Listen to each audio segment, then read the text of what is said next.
Okay, so let's look at how to calculate FH. Okay, so just like we were calculating FL, now we will calculate FH for high frequency analysis. Let's say you have an example like this. Okay, so we in C1 R1, CBE, CBC, C2 RC, RL, VDD. Okay, NPN transistor. Now this CBC and CBE are internal capacitors. Okay, they are existing inside you can say transistor, whereas C1 and C2 are external capacitance. External capacitances come into picture when you will do low frequency analysis, as they will be short. Okay, and we CBC and CBE are the capacitors we have to worry about. So this high frequency model I can write in this fashion. You can see here. So V in is there, R1 is there, IB is the current flowing inside, and I've applied Miller.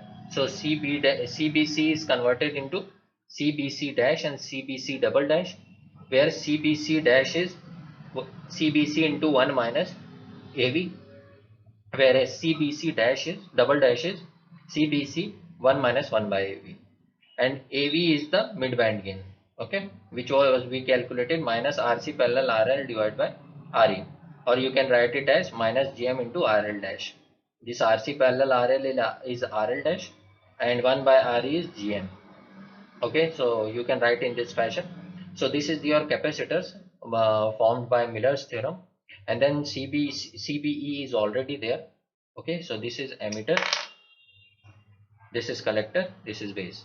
Okay, and the IB is not here, it is here because these capacitances are also existing inside transistor. Okay, so that's the reason IB is outside, not here, because the capacitances are inside capacitor, they are internal capacitors. Okay, so this is the model of this is the model of this transistor. The rest of the things are outside, and C1 and C2 are shorted. Okay, so you can see that, and V0 will be here. So this is the high frequency model. Okay, high frequency model, because you are having internal capacitors as well. Okay, now the second point is if you we will see these two, you can club together and make one capacitor. So these are in parallel, so CBE plus CBC dash, that is equal to, I am calling it as C total. Okay, so C total you can think of it as only one capacitor with value C total. Okay, so now you can see there are two capacitors only. So to calculate FH, you have to calculate with respect to this capacitor and with respect to this capacitor CBC double dash. You C1 and C2 are low frequency. They come into picture when you will do low frequency analysis. That's the reason you don't calculate FH for these capacitors. They are short. So only for internal capacitors you will calculate FH, and here we have two capacitors, internal capacitors. One is C total, one is CBC double dash. So we will calculate FH corresponding to these two.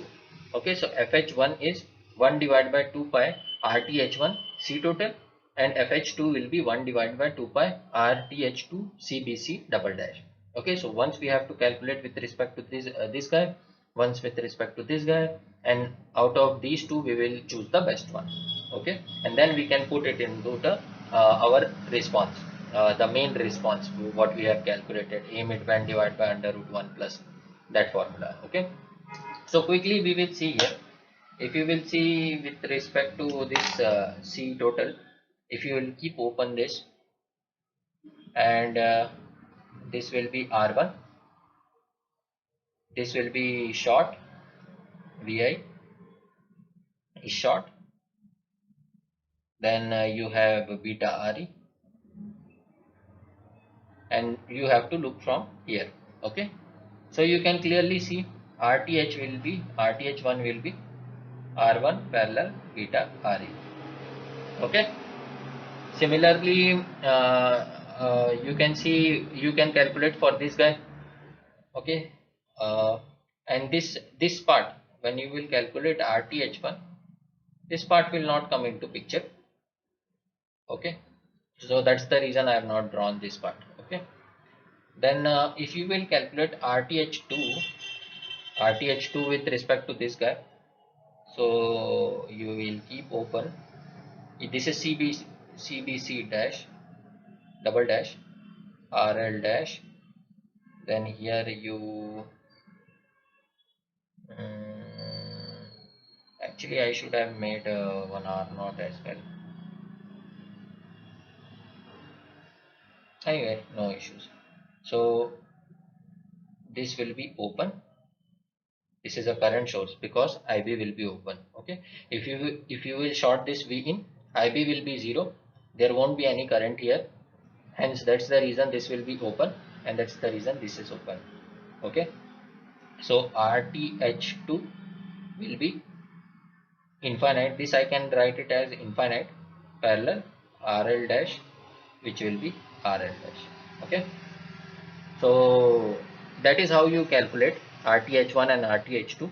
Once you get the value of RTH1 and RTH2, you will put here RTH1 and RTH2, and you will choose maximum of FH will be maximum of FH1 comma FH2. 1 minute, I'll check. Okay, so sorry, I did a mistake here. It should be minimum. Okay, maximum was in uh, it is a low frequency analysis, means FL. In FL you have maximum, in FH you have minimum. Okay, okay, in FH you will have minimum. So this is the important point. Now so this is how we will proceed all the time. Whenever you will do high frequency analysis, you short the external capacitances, and do the analysis with the internal capacitances. You calculate the value of FH, how many capacitors are, internal capacitors are, depending upon that you will calculate FH, and you pick the minimum one. Once you will have the minimum FH, then you just have to plug it into the our equation. Okay, A mid, sorry, A high frequency with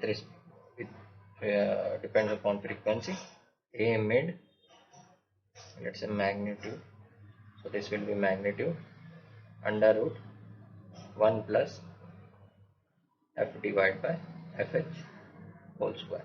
Okay, so this FH will be minimum of any all the FHs, and then at whatever frequency you have to calculate, you will get the high frequency response. Okay, and this is the midband gain which you do it for, which we already know. Okay, so the curve will be something like this. So this part we were working on. So as you increase the value of frequency, this gain will decrease.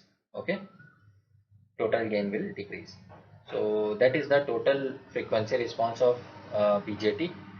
Okay, now we will see an example as well. We were continuing with low frequency analysis. One example we were continuing, that example we will see. Okay, and we will do the high frequency analysis on that example. Okay.